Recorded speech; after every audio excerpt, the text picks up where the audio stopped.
ሰላም ጤና ይስጥልኝ ውድ የተከበራችሁ የቻናላችን ቤተሰቦች ዓለምን በከፍተኛ ስጋት ውስጥ የከተተ አንድ ዜና አሁን ደርሶናል። የአሜሪካው ፕሬዝዳንት ዶናልድ ትራምፕ በኢራን ላይ የኒውክሌር ጦር መሳሪያ ሊጠቀም ይችላል የሚል ስጋት እንዳለ ዘ ጋርዲያን ጋዜጣ ዘግቧል። ይህን ስጋት ምን ያህል እውነት ነው? የአሜሪካ የኒውክሌር ትዕዛዝ ሰንሰለት ምን ይመስላል? ትራምፕን ማስቆም የሚችል አካል ይኖር ይሆን? ዝርዝሩን ይዘን ቀርበናል። እስከመጨረሻው አብራችሁን ቆዩ። እንደ ዘ ጋርዲያን ዘገባ ከሆነ በመካከለኛው ምስራቅ ያለው ውጥረት እያየለ በመምጣቱ እና በኢራን በኩል የሚታዩ እንቅስቃሴዎች ዋይት ሀውስን እያሰባሰቡ ይገኛሉ።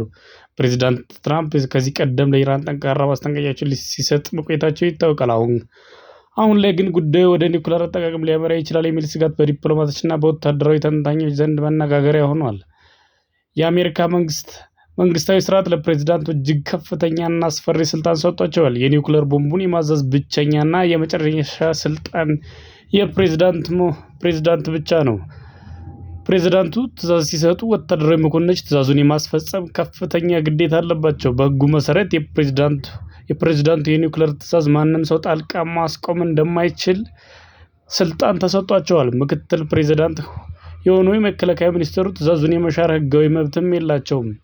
ይህንን ስልጣን ትራምፕ ብቻ ሳይሆን ማንኛውም የአሜሪካ ፕሬዝዳንት የዓለምን እጣ ፋንታ ወሳኝ ያደርጋቸዋል። ይሁን እንጂ የትራምፕ ግልፍተኛ ባህሪ እና የኢራን ግትርነት ጉዳዩን ወደ ከፋ ደረጃ ሊወስደው ይችላል የሚል ስጋት በዓለም አቀፍ ደረጃ ነግሷል። የኒውክሌር ጦርነቱ ከተቀሰቀሰ የሚያስከትለው ሰብአዊና አካባቢያዊ ውድመት ለማሰብ እንኳን የሚከብድ ነው።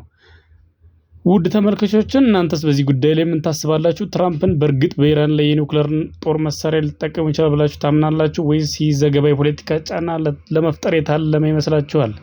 የአሜሪካ ፕሬዝዳንት እንዲህ ያለ ገደብ የለሽ ስልጣን መያዝ ውስጥ ትክክል ነው? አስተያየታችሁን በኮመንት ላይ አስፈሩልን። ይህን ቪዲዮ ከወደዳችሁት ላይክ፣ ሼር ማድረጋችሁን አትርሱ። አዳዲስና ሰበር መረጃ እንዲደርሳችሁ ቻናላችን ሰብስክራይብ ማድረግ አትርሱ። ስለተከታተላችሁን እናመሰግናለን።